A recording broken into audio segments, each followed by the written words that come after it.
Tuhan Yesus Kristus. Ini kami umat-Mu percaya 2025 tahun keilahian, tahun pelipat gandaan, tahun lawatan, tahun penuaian, tahun pemulihan.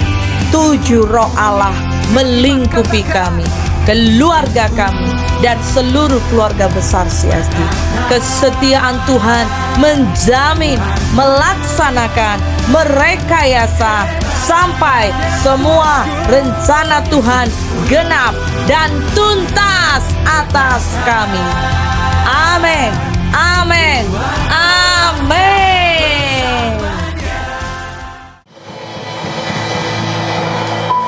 Ya Roh Kudus, kami sangat bersyukur atas anugerah Tuhan. Roh Kudus, kami serahkan ibadah petang di tangan Kau Tuhan. Biar Kau berkaya di antara setiap kami Tuhan. Jamah setiap kami Tuhan. Biar setiap kami mempunyai hati yang terbuka Bapa untuk menerima benih firman Tuhan. Waktu kami menerimanya Tuhan, Tuhan Engkau terus bekerja dalam hidup setiap kami Tuhan. Kami mau bangkit, kami mau mengambil terobosan dalam hidup kami Tuhan. Kami mau menang. Ya Tuhan, jamah setiap umat-Mu Tuhan. Berkati setiap mereka yang datang pagi, petang ini Tuhan. Kami serahkan ibadah di tangan Kau. Di dalam nama Tuhan Yesus. Yang percaya katakan, amin, amin, amin.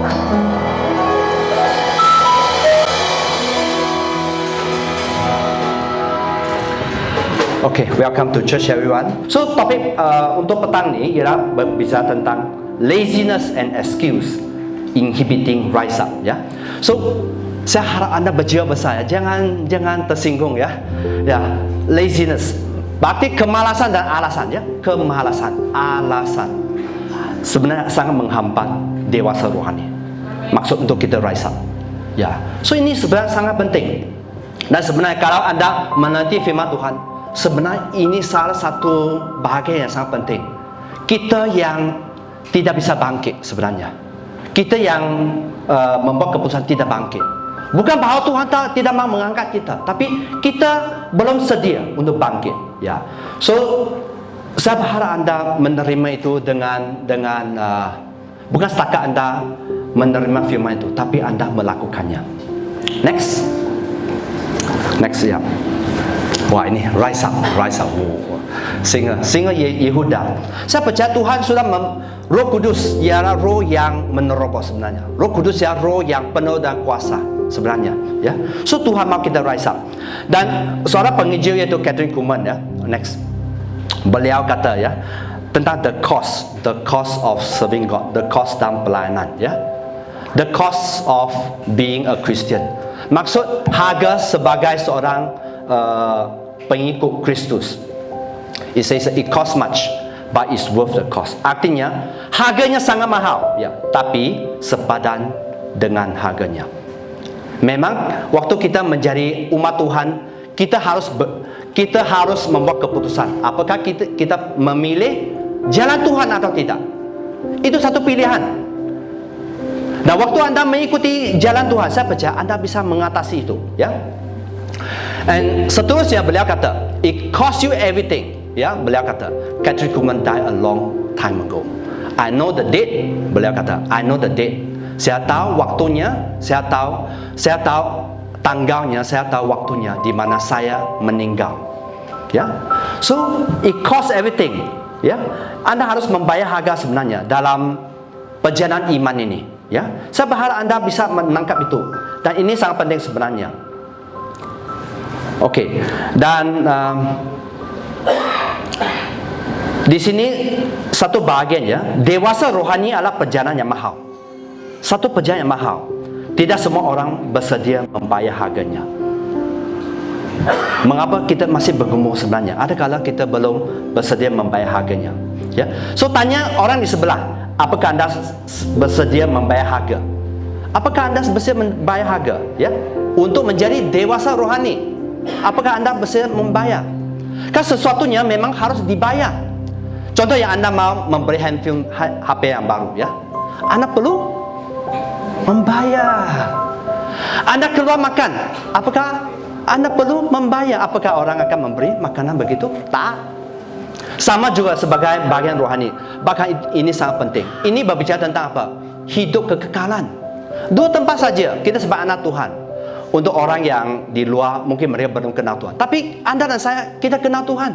Dua tempat saja. Apakah kita pergi ke syurga, di mana kita akan menyembah Tuhan selama-lamanya, ataupun kita akan bersama dengan iblis di neraka. Yang ini tidak diciptakan untuk kita sebenarnya. Tapi kita harus memilih. Hidup ini penuh dengan pilihan. Ya, pilih dan bijak. Next. Obstacle to spiritual growth. Ya, artinya hambatan untuk pertumbuhan rohani. Ya, hambatan. Ya, next. Apa yang menghambat anda dewasa rohani? Ya, apa yang menghambat anda menjadi dewasa di dalam Tuhan? Apa yang menghambat? Pertama, next. Ini apa? Ini kalau kita MCO ya, mungkin anda lewati ya, anda bisa streaming, bahkan mungkin Billy Graham atau sesiapa ya, anda bisa melihat, menonton, dahsyat, ini sesuatu kopi yang sangat dahsyat, tapi anda bisa begitu ya. Ya, so sebenarnya ini berbicara tentang kemalasan ya. Saya harap anda berjiwa besar hari ini ya, berjiwa besar, karena kalau sesuatu tidak diingatkan, mengapa kita ada kitab ulangan? Dia harus diulangi. Bukan bahwa anda tidak tahu, tapi mungkin anda tidak sadar, anda sudah menjadi malas. Harap anda berjiwa besar ya. Contohnya, mengapa ini bisa terjadi sebenarnya? Contohnya, apakah anda bangun awal untuk berdoa pagi ini? Apakah anda membaca firman pagi ini? Boleh angkat tangan sesiapa yang bukan saya ini hanya dorongan, karena ini dasar sebenarnya. Kalau kita tidak membaca firman, bagaimana anda mengenal tentang kebenaran? Impossible. Kalau anda tidak berdoa, bagaimana anda bisa menerobos? Kalau anda mau mengambil terobosan, itu harus diteruskan. Doa harus diteruskan. Bahkan anda harus berpuasa. Bahkan mungkin Tuhan mau anda melakukan sesuatu. Nanti saya akan touch ke dalam itu. Mungkin anda harus melakukan sesuatu. Kan Tuhan berdaulat. Tadi kita menyembah Tuhan. Tuhan berdaulat. Adakala dia akan menuntut sesuatu sebelum anda mengalami terobosan. So anda harus tahu. So bagaimana anda bisa mendengar Tuhan? Anda harus membuat disiplin rohani yang dasar. Berdoa, membaca firman, bahkan berpuasa. Sebenarnya itu wajib kalau anda selidik firman ya. So kita ada kala kita bisa malas dalam pekerjaan, bahkan rumah tangga, dan itu juga bisa terjadi dalam pelayanan dan sebagainya. So Tuhan mau kita bangkit ya. Kemalasan sebenarnya itu terjadi dalam banyak bahagian. Kalau kita ada pilihan, apakah kita pilih untuk beribadah? Ini saya bukan saya harap anda berjiwa besar ya. Kalau ada pilihan untuk cuti, kalau ada pilihan untuk mungkin makan sesuatu yang enak, buffet di hotel 5 star. Apakah anda pilih? Contohnya bos anda bagi ini tiket untuk makan buffet di hotel, karena mungkin anda cemerlang dalam pekerjaan dan sebagainya. Apa pilihan anda? Ya. Dan Tuhan tak akan memaksa anda. Anda harus membuat pilihan. Ya. Dalam persekutuan doa, dalam connect group dan sebagainya. Apakah anda memberi waktu untuk bertemu dengan Tuhan? Ya. So sebenarnya kalau anda memahami, kalau kita tidak berjaga-jaga, kemalasan itu bisa menghambat kita menerima janji Tuhan, menerima berkat yang tersedia. Ya. Kalau anda melihat kemalasan, next ialah apa? Alasan. Okey. Sebelum kita pergi alasan, yang firman itu sangat nyata sebenarnya. Mari kita mungkin saya baca saja. Hamba yang diberi 1 talenta. Kita tahu hamba yang diberi 5 talenta, dia melakukannya, menghasilkan lagi 5. Hamba yang dibagi 2 talenta menghasilkan 2. Tapi hamba yang diberi 1 talenta, dia tidak berbuat apa-apa. So di sini firman sangat jelas menyatakan, maka jawab tuannya, ya, hai kamu hamba yang jahat dan malas. Jadi kamu sudah tahu bahwa aku menuai di tempat di mana aku tidak menabur dan memungut dari tempat di mana aku tidak menanam. So di sini akibat hamba itu malas ialah apa? Mungkin kita baca 28, 23. Sebab itu ambillah talenta itu daripadanya. dan berikan kepada orang yang mempunyai 10 talenta itu. So di sini, okay, stop. So mari kita memahami, kalau kita sudah ada talenta, kalau kita sudah dipercaya Tuhan untuk satu pelayanan contohnya, mari kita melakukan yang terbaik. Ya, karena itu akan, Tuhan memang panjang sabar, tapi panjang sabar artinya ada batasnya. Siapa tahu batas Tuhan? Angkat tangan, siapa tahu batas Tuhan? Tak ada orang tahu, saya juga tak tahu. Ada kala orang kata, ya, Pastor, saya berdosa, tapi enak ya, saya masih kaya raya, saya masih serba diberkati. Mungkin kerana Tuhan panjang sabar, Tuhan tidak mau bertindak pada waktu ini. So mari kita sadar tentang itu. So ayat 29, ya. Kerana setiap orang yang mempunyai, kepadanya akan diberi sehingga dia berkelimpahan. So orang yang mempunyai akan diberi banyak. Tapi siapa yang tidak mempunyai apapun yang ada padanya akan diambil padanya. So akibatnya hamba yang jahat dan malas, ya. So ini di mata Tuhan, kemalasan sebenarnya sesuatu yang jahat di mata Tuhan. Campakkanlah hamba yang tidak berguna itu ke dalam kegelapan yang paling gelap. Di sanalah terdapat ratapan dan ketak gigi. So di sini peringatan untuk setiap kita. Mari kita, semasa kita masih mempunyai waktu, mari kita mengerjakan terbaik untuk Tuhan. Karena kita tidak tahu waktu Tuhan di mana kita akan dipanggil balik, ya. Ini sangat penting, ya. Kemalasan, malas. Next ialah tentang alasan, ya. Okay, next. What's your excuse? Excuse maksud. Okay, go back. What's your excuse? Sebenarnya kemalasan adalah salah satu alasan, ya. Next. Ya, salah satu alasan, ya. Mengapa? Saya mau tanya, mengapa seorang suka memberi alasan? Kita dialog sikit. Mengapa seorang suka memberi alasan? Mengapa? Apa? Malas, ya. Malas, ya. Ya, memang malas. Oleh itu bagi alasan. Ya, kadang-kadang seorang memberi alasan kerana itu jalan yang paling cepat, ya. Jalan pintas, ya. Nggak usah memberi apa dipertanggungjawabkan. Saya tak bisa bekerja kerana saya tidur lewat. Ya, memang tidur lewat itu tidak boleh bangun awal. Tapi apakah itu bisa diterima di depan Tuhan? Kita suka memberi alasan sebenarnya. Kalau kita jujur, ya. Ya, so ini sangat penting, ya. So kerana kita tidak mau bertanggung jawab, kita tidak rela membayar harga atau berkorban. Itu sebab kita memberi alasan. Satu hal yang sangat penting ialah waktu kita memberi alasan ataupun waktu kita malas, apakah alasan itu diterima Tuhan? Ini sangat penting sebenarnya untuk setiap kita. Jangan tegang, ya. Jangan tegang, ya. Karena sangat penting apakah Tuhan bisa terima, ya. Dan satu bagian kita harus mengerti, ya, tanpa pengorbanan Anda tidak akan mencapai sesuatu yang hebat dan berarti. Nah, kita berbicara tentang pekerjaan yang biasa saja. Kalau pekerjaan biasa, ya, kita bekerja, kita terima gaji 2,000, 3,000 setiap bulan. Apakah itu akan menjadi kita sangat berhasil nanti? No, normal job. Tapi kalau Anda membayar harga, kalau Anda belajar, waktu Anda bekerja, Anda belajar, ya, Anda ambil skill, pengalaman, pengetahuan dan sebagainya. Dan satu kali Anda membuka perusahaan Anda. Nah, karena Anda sudah mengenal semua tentang pengetahuan tentang ilmu tentang usaha itu, Anda bisa berhasil. Bahkan waktu Anda mempunyai usaha, Anda bisa, ya, mengalami kekayaan dan sebagainya.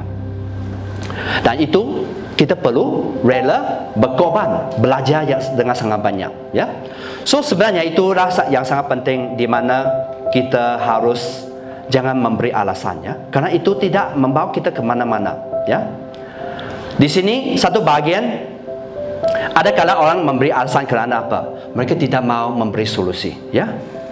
Mereka mau jalan pintas, mereka mau take the shortcut. Dan kalau kita meneliti firman Tuhan di Matius pasal 7 ayat 13, di sini tak ada ya. Firman sangat jelas menyatakan banyak orang suka ikut pintu yang lebar dan jalan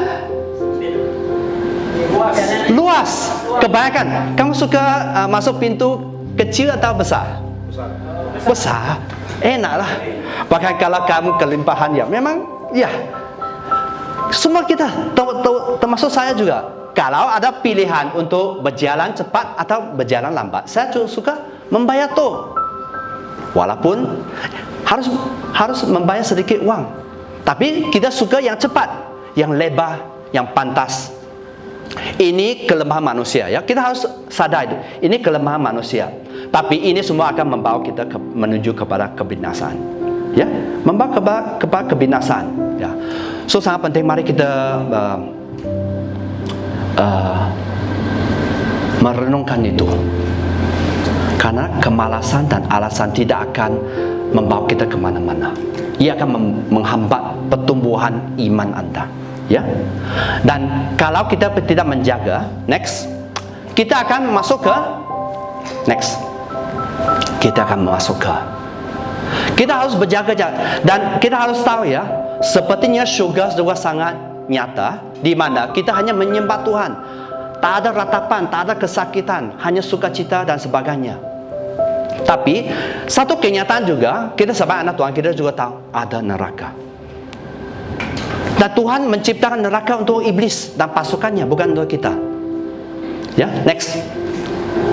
firman sangat jelas di sini ya. Mari kita, kalau satu firmannya dia terus menerus ya menyatakan hal yang sama, itu menunjukkan bahwa Tuhan sedang menekan sesuatu. Ini neraka di mana ularnya tidak akan mati, apinya tidak akan padam. Ayat 46 juga kata, ularnya tidak akan mati, apinya tidak akan padam. Ayat 48 menyatakan, ularnya bangkai tidak mati, api tidak padam. Karena setiap orang akan garami dengan api. So di sana neraka itu ialah keadaan begitu ya. Dan pada akhir zaman malaikat akan memisahkan orang yang jahat daripada orang benar. Lalu mencapakan orang jahat ke dalam mana? Dapur api, yaitu neraka. Di sana akan terdapat ratapan dan ketakan gigi. So waktu anda membaca firman, Anda mendengar tentang ratapan, ketakan gigi. Sebenarnya ini berbicara tentang neraka. Tuhan tidak mau kita ke sana sebenarnya. Ya, Tuhan tidak mau. Ya. Dan di sini, So 2 Tesalonika pasal 1 ayat 6, saya baca saja. Sebab memang adil bagi Tuhan untuk membalas penindasan bagi mereka yang menindas kamu. So kita harus tahu Tuhan kita Tuhan yang adil.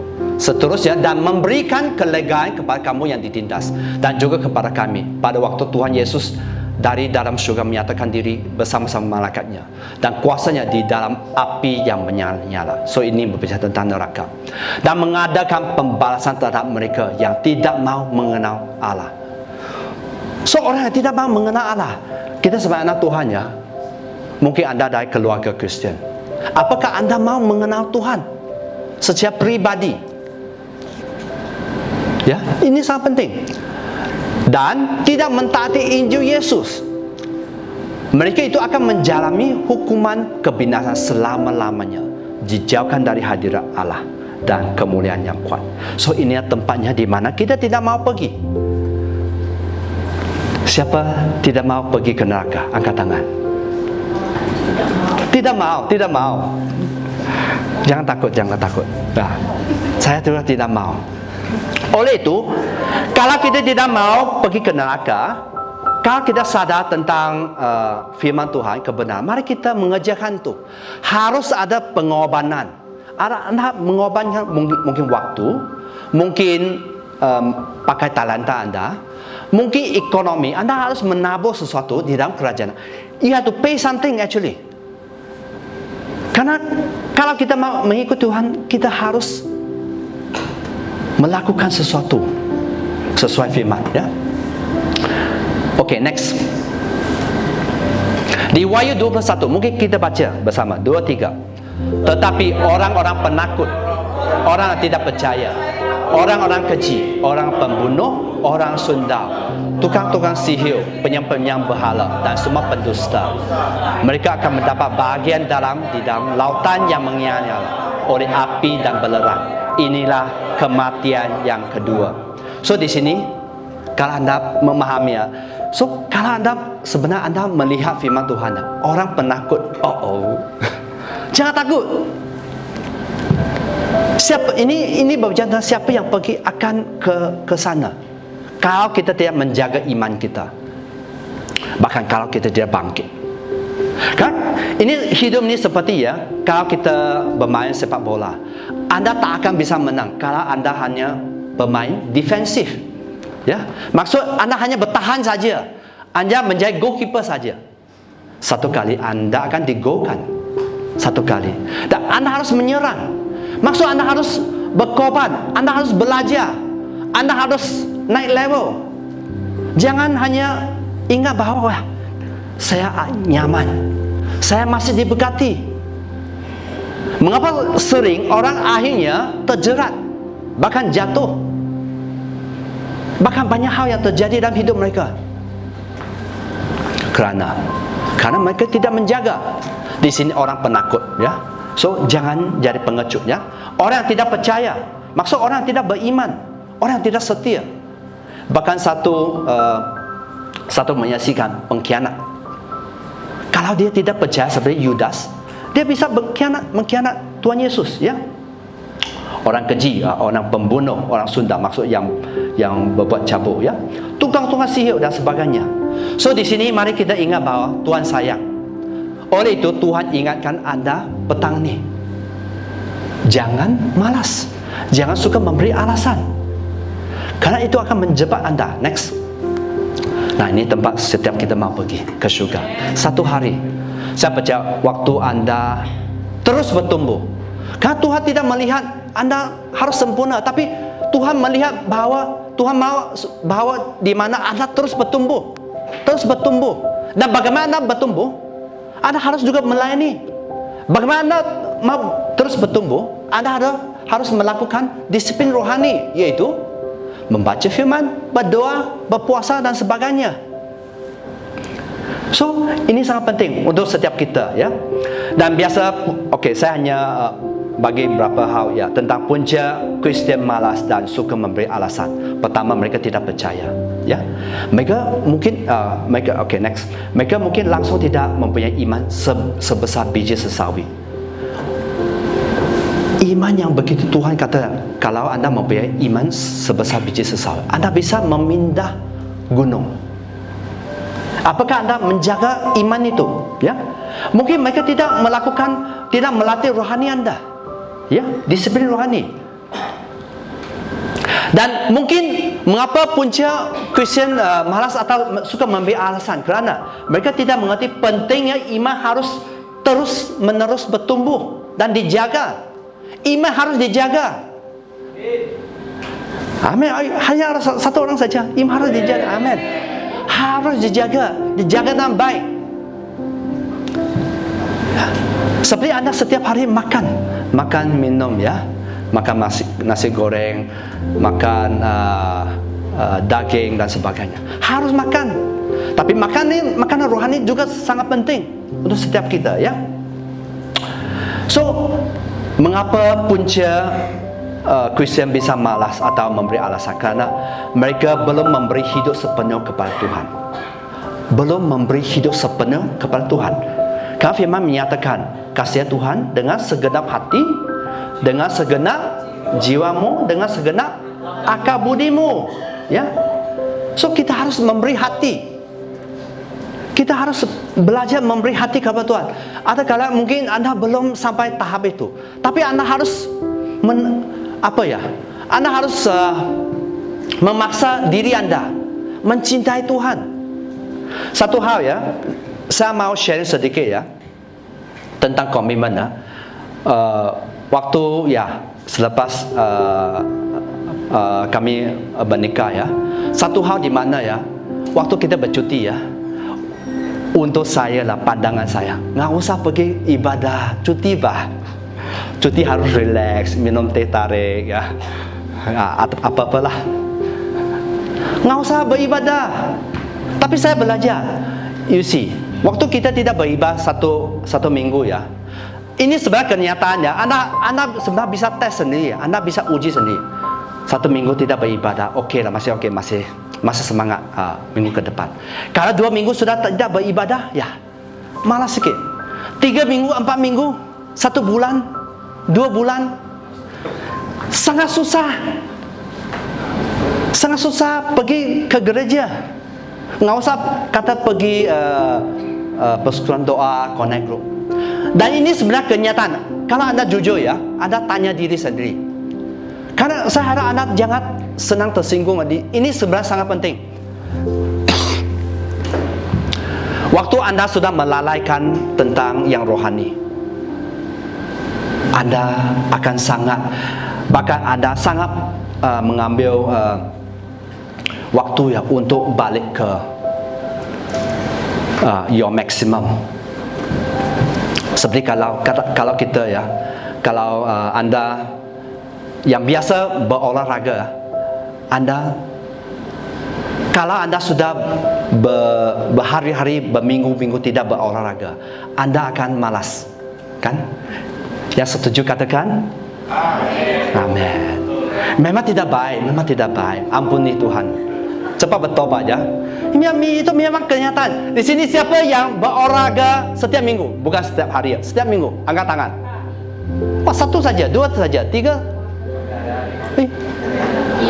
Tak sampai 5. Ampuni kita.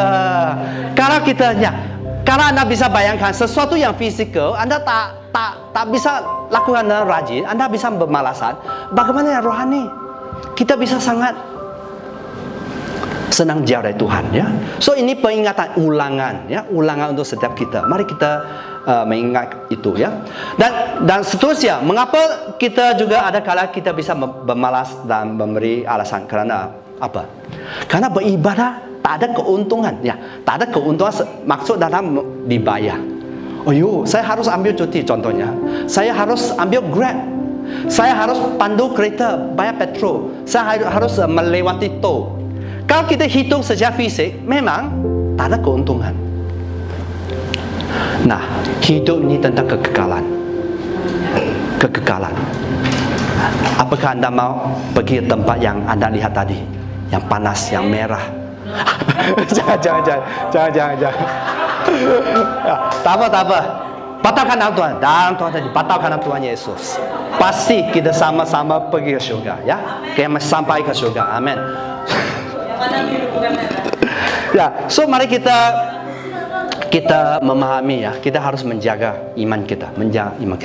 So seterusnya, bagaimana Anda bisa menjadi dewasa secara rohani ya? Next. Bagaimana Anda bisa menjadi dewasa rohani? Next. Mesti ada firman Tuhan dalam hidup kita. Seperti Anda makan setiap hari, makanlah firman Tuhan. Sangat penting ya, sangat penting ya. So di sini next. Firman menyatakan ya, 2 Timotius pasal 3 ayat 16. Mari kita baca bersama. 2, 3. Segala tulisan yang ilham Allah memang bermanfaat untuk mengajar, untuk menyatakan kesalahan, untuk memperbaiki kelakuan, untuk mendidik orang dalam kebenaran. Firman Tuhan bisa apa? Mengajar kita. Kalau kita salah, akan menyatakan itu salah. Bukan, karena Tuhan Yesus datang bukan untuk menghakimi, tapi untuk menyelamatkan. Itu sebab Tuhan Yesus datang. Dia bukan datang untuk menghakimi. Ya, Tuhan mau kita memperbaiki kelakuan kita. Ada kala kita senang marah-marah ya, harus memperbaiki kelakuan kita. Ada kala kita mungkin selalu tangguh-tangguh melakukan pekerjaan Allah. Tuhan mau kita memperbaiki kelakuan kita. Dan Tuhan juga mendidik setiap kita dalam kebenaran. Supaya apa? Akhirnya Tuhan mau kita dilengkapi untuk setiap perbuatan yang baik. Ya, Firman bisa membersihkan pemikiran yang tentang beribadah. Hanya mendengar, tapi kita harus melayani. Bukan setakat melayani, kita harus menjaga jiwa-jiwa. Dan sebenarnya bukan setakat menjaga jiwa, kita harus memuridkan. Nah, kalau kita firman Tuhan juga tidak dibaca setiap hari, bahkan setiap minggu. Bagaimana kita bertumbuh, bagaimana kita kenal tentang tanggung jawab kita, bagaimana kita bisa menjadi orang benar, berkenan di mata Tuhan. Impossible, ya. So mari kita mengerti tentang itu. Tuhan mau kita menjadi dewasa, ya. Mari kita rajin membaca firman, ya. Next, apa ini? God's will and your will. Kehendak Tuhan atau kehendak Anda.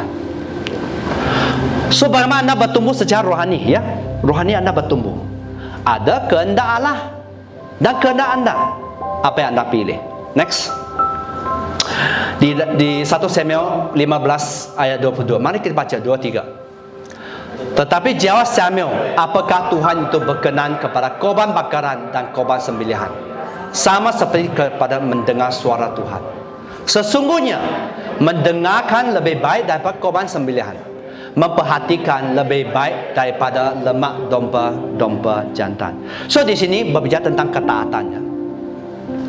Raja Saul sebenarnya raja, dan untuk membakar korban itulah tanggung jawab Nabi, bukan tanggung jawab dia.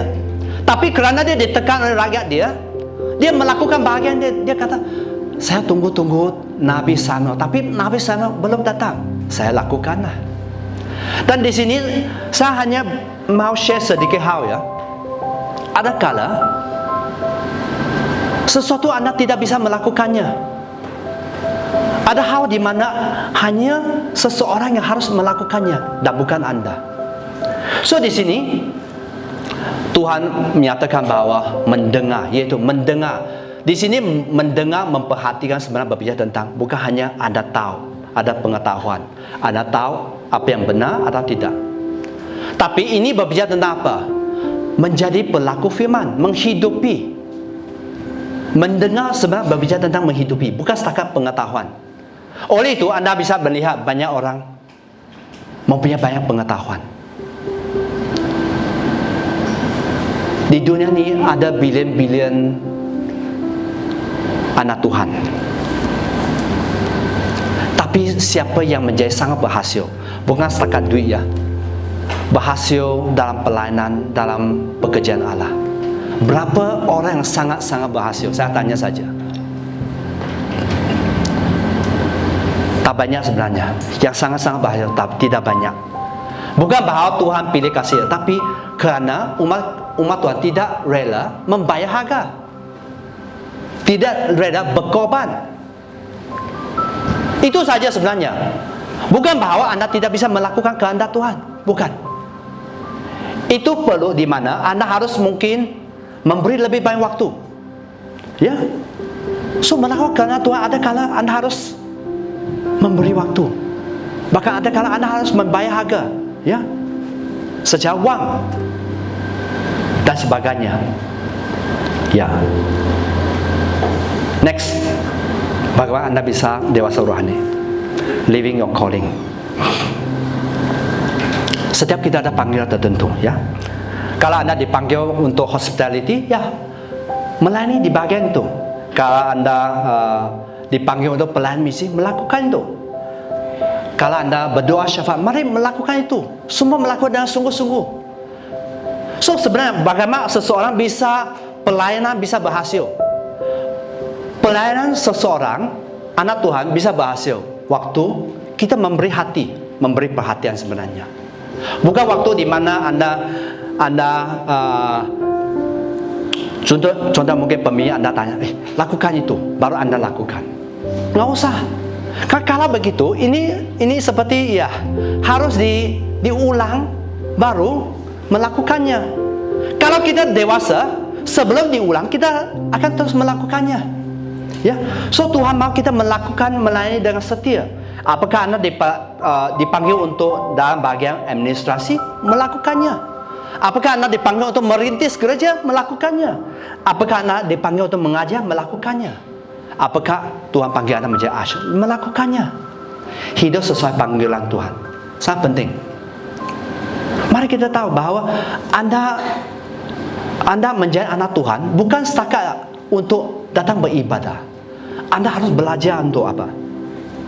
melayani, ya, sangat penting. Supaya apa? Melayani dengan yang terbaik kepada Tuhan, ya. Next, bagaimana Anda bisa iman Anda bisa menjadi dewasa? Next,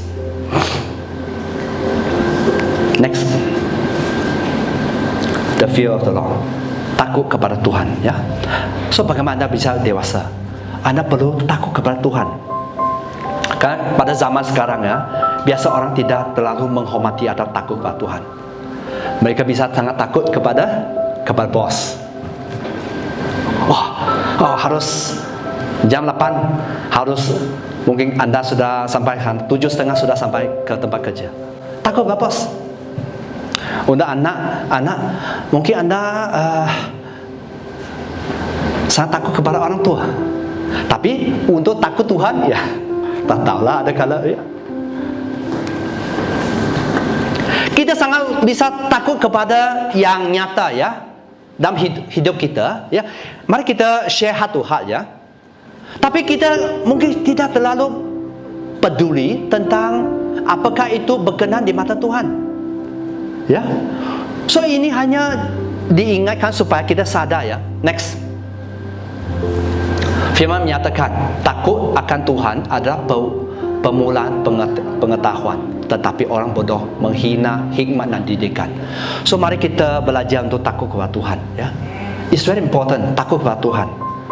Dan sebenarnya itu sebab kalau kita tidak memaksa diri kita, sangat susah kita bertumbuh di mana-mana pun. Sangat susah kita berhasil di mana-mana pun, ya. So mari kita terus bertumbuh, ya. Next. So bagaimana Anda bisa dewasa rohani? Make time for God, ya. Anda harus memberi waktu kepada Tuhan. Semua ini next belum lagi. Balik, ya. Make time for God, ya. So ini sebenarnya sangat penting, ya, untuk setiap kita. Tuhan mau kita memberi waktu kepada Dia. Ya, saya ingat tak ada firman, tak ada, ya, di dalam slide, ya. So kalau kita melihat Matius pasal 7 ayat 7 dan 8. Matius pasal 7 ayat 7 dan 8. Mari kita baca. Nah, boleh buka, ya. Ya, Matius, ada. Oke. So di sini firman menyatakan, ya, mintalah maka akan diberikan kepadamu. Carilah maka kamu akan dapat. Ketuklah maka pintu akan dibuka kepadamu. Karena setiap orang yang meminta menerima, setiap orang mencari mendapat, setiap orang mengetuk, pintu itu akan dibuka kepada kita. So sebenarnya kalau kita memperhatikan, ini berbicara tentang intensity, ya. Minta saja. Ada kalau minta tak cukup, ya. Kamu harus cari Tuhan. Ada kalau cari Tuhan tak cukup, Anda ada ketuk. Oleh sebab itu berdoa harus terus menerus, harus sungguh-sungguh. Dan ayat 8 sangat jelas, setiap orang meminta. Ini berbicara tentang iman. Anda harus percaya, setiap orang meminta akan menerima. Setiap orang mencari pasti mendapat. Dengan iman, kalau kamu percaya, pasti. Setiap orang mengetuk, pintu pasti dibuka. Dan hanya ada kala kita tidak mengerti tentang cara Tuhan bertindak. Ada kala sepertinya Tuhan tidak berbicara sesuatu. Contoh, ya, waktu Anda kekurangan uang, contohnya Anda berdoa, Anda mencari Tuhan dan sebagainya. Sepertinya Tuhan tidak melakukan sesuatu. Tapi adakah Tuhan sedang menuntut Anda? Mungkin Anda buat pekerjaan itu, atau mungkin Anda melayani orang itu, mungkin Anda memberi sesuatu orang yang miskin. Ada kala kita tidak sensitif. Bukan bahwa Tuhan tidak bertindak, ada kala kita yang tidak sensitif. So kita harus tahu bahwa waktu Anda mencari Tuhan, ya, waktu Anda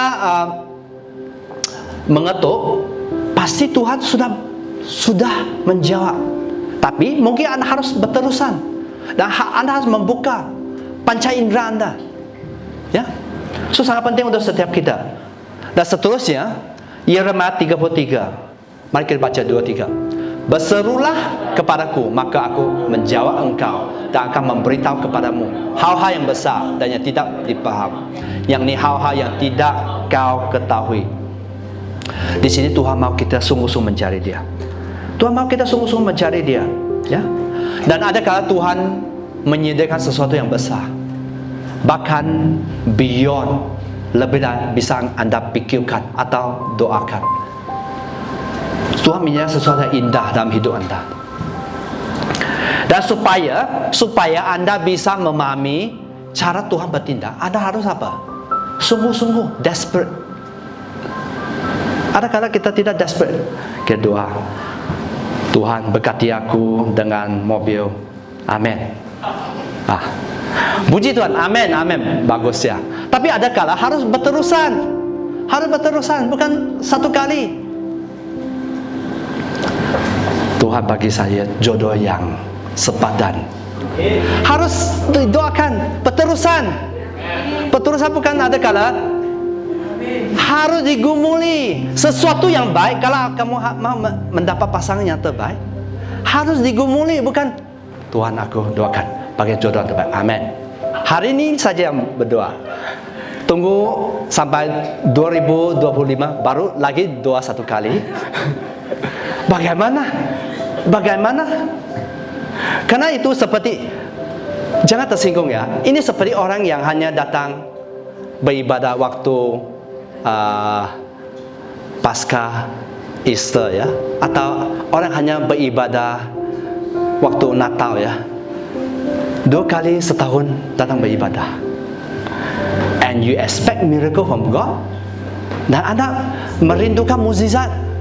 Boleh. Apakah mukjizat sering terjadi? Terjadi sering dalam iman ya. Tapi kenyataannya lah, kita rindu mukjizat, contoh ekonomi saja ya. Kita mukjizat Tuhan bisa memberkati anak 100,000 ringgit. Bisa. Tapi anda perlu juga bekerja kan? Sampai Tuhan memberkati 100,000, ada kala ya. Kalau anda bisa membayangkan, Tuhan sudah sediakan. Tapi seandainya anda tidak bekerja, makan apa? Anda berpuasa 3 hari masih okey lah, puasa Esther. Anda berpuasa seperti Nabi Daniel, okey lah. Ya, 21 hari. 40 hari seperti Yesus dan Musa, 40 hari bolehlah. Berpuasa 100 hari boleh mungkin masih hidup. Berpuasa 365 hari bagaimana? Ya, berdoa, berpuasa, very good, rohani, sejarah rohani. Tapi sebelum ini hanya joke saja ya. Ini hanya apa ya? Ini hanya joke. Joke dipanggil apa ya? Gurau. Ini gurau saja, jangan. Mungkin sudah kering kontang ya, semua ya, tak ada daging ya. Sampai anda berpuasa ya. Sebelum anda bisa menikmati berkat dari Tuhan, anda sudah mungkin sudah berjalanlah.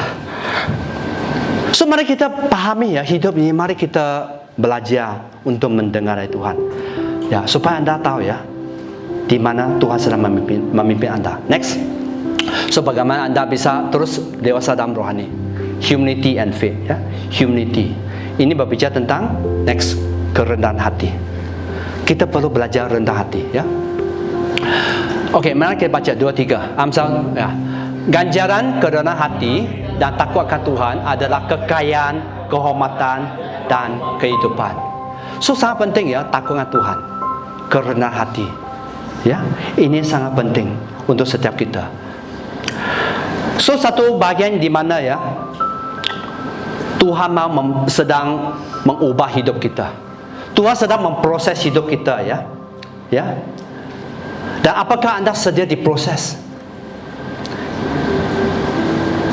Waktu Tuhan mendidik anda, apakah kamu mau dididik oleh Tuhan?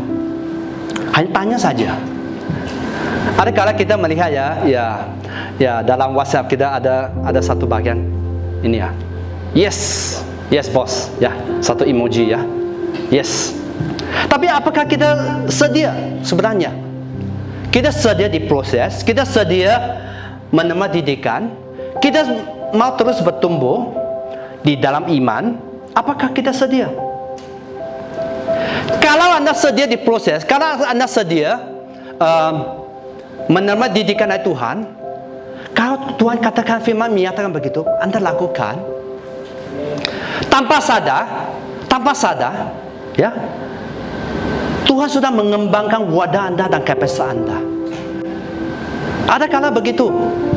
Dan Anda itu sebab berjalan dengan Tuhan, Anda harus membuat pilihan. Ini berjalan iman.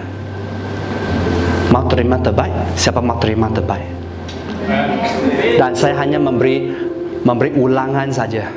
Ikut Tuhan. Ya. Rendah hati dengan Tuhan. Tuhan kata apa? Ikuti. Ya. Karena Tuhan mau memberi yang sangat banyak kepada setiap kita. Dia Allah Bapa mau memberi sangat banyak dalam hidup kita sebenarnya. Kedua, rendah hati berbicara tentang apa? Cepat bertobat, ya. Tanpa memberi alasan. Ada kala ya kita suka memberi alasannya. Tuhan ya, dia yang salah. Contoh dalam rumah tangga, dia yang salah. Tuhan, istri saya, dia salah, saya benar. Senang kan? Tapi sebenarnya dalam rumah tangga, Tuhan sedang proses dua orang sebenarnya. Di tempat kerja, pastor, ini orang jahat lah. Dia selalu gosip tentang saya. Bahkan dia memperburukkan reputasi saya di depan manajer. Betul, sebenarnya biasa kerana kamu terang bah. Itu saat kamu harus ditembak. Kamu sangat bersinar. Kamu tempat untuk paling bagus untuk ditembak. Karena kamu sinar bah, kamu garam dan terang. Oleh sebab anak Tuhan, kita akan sering ditindas, digosip dan sebagainya. Tapi apakah Anda mau memberi alasan? Sebenarnya Tuhan, adakah Tuhan juga akan sedang mendidik setiap kita ya, tentang supaya apa? Supaya kita juga ada bagian yang salah. Adakala kita sombong, adakala kita bosi juga ya. Kita ingat, ini orang jahat. Karena adakala tanpa kita sadar, cara kita, kelakuan, tindakan kita, walaupun kita tidak menyatakan sesuatu, tapi orang tahu ya, dia menghina saya, dia tidak pandang, dia memandang rendah saya. Of course lah, tembakan lebih banyak. Biasa. Ya. So ini tu, oleh itu mari kita sadar ya, kita harus melakukan sesuatu ya. Next. So Yohanes pasal 1 ayat 1-8 menyatakan ya, jika kita berkata bahawa kita tidak berdosa, maka kita menipu diri kita sendiri dan kebenaran tidak ada di dalam kita. Jika kita mengaku dosa kita, maka ialah setia dan adil. So, di sini sangat penting. Kalau Anda mengaku dosa Anda, maka Tuhan adalah setia dan adil sehingga Ia mengampuni segala dosa Anda dan menyucikan Anda dari segala kejahatan. Mau dosa Anda diampunkan? Mau dosa? Mau Tuhan menyucikan semua kejahatan Anda? Kalau Tuhan mengampuni, menyucikan, Tuhan tidak lagi memandang itu. Mau? Ayat 10. Jika kita berkata, diulangi, bahawa kita tidak berbuat dosa, maka kita membuat dia menjadi pendusta. Kita banyak dosa sebenarnya. Kalau kita jujur, kita bisa sangat jahat. Pikiran kita bisa, Anda ingat saya sangat baik. Bolehlah saya sangat baik dalam iman. Tapi ya memang pikiran itu ada kala tindakan belum dikeluarkan, tapi pikiran bisa sangat tidak baik. Dan firman-Nya tidak ada di dalam kita. So Tuhan akan mengingat kita bahawa mari kita jujur di depan Tuhan. Sangat penting kita jujur ya. Dan bagaimana kita jujur ya? Kita harus jangan memberi alasan. Alasan tidak membuat Anda naik level sebenarnya. Alasan ya. Next. Poin yang last sekali. Clean hand and a pure heart. Bagaimana Anda bisa menjadi dewasa rohani. Next. Ia berbicara tentang bersih tangan dan murni hati, ya. Karena Tuhan kita adalah Tuhan yang kudus, ya. So mari kita baca, ya. Ini saya ingat yang terakhir, ya. Mari kita baca bersama. 2, 3. Siapakah yang boleh naik ke atas gunung Tuhan? Siapakah yang boleh berdiri di tempatnya yang kudus? Okey, stop sekarang. Firman tanya, siapa yang boleh naik ke gunung Tuhan? Siapa yang bisa bertemu dengan Tuhan? Adakala bukan Tuhan, waktu kita datang kepada Tuhan, mari kita belajar humble, belajar rendah hati. Mari kita menjaga kekudusan hidup kita. Kalau ada sesuatu yang tidak beres, mari kita bereskan. Kalau sesuatu yang najis, mari bereskan. Karena Tuhan ada standar dia. Tuhan yang kudus, oleh itu, waktu kita datang kepada Tuhan, kita harus kudus. Kudus di mana? Bukan kita sempurna. Tuhan mau kita membaiki bahagian kita sebelum datang kepada Dia. Dan oleh sebab itu, ada kala waktu kita berdoa sepertinya Tuhan tidak menjawab, kita harus selidik juga ada kala. Kita harus selidik. Apakah? Tanya Tuhan. Apakah mungkin saya harus perbaiki apa-apa bahagian? Apakah bahagian itu? Apakah bahagian ini? Apakah saya terlalu kedekut? Apakah saya terlalu garang? Apakah saya terlalu malas? Apakah saya terlalu tidak mempedulikan Tuhan? Adakala kita harus, terutama kalau anda sudah dipakai Tuhan, sudah melayani Tuhan, bahkan sudah menjadi pemimpin di gereja, bahkan pastor, tuntutan lebih tinggi. Saya mau kata, ada bagian di mana bukan setakat anda datang dan berdoa. Siapa yang boleh datang ke atas gunung Tuhan? Siapa yang boleh berdiri di tempatnya yang kudus?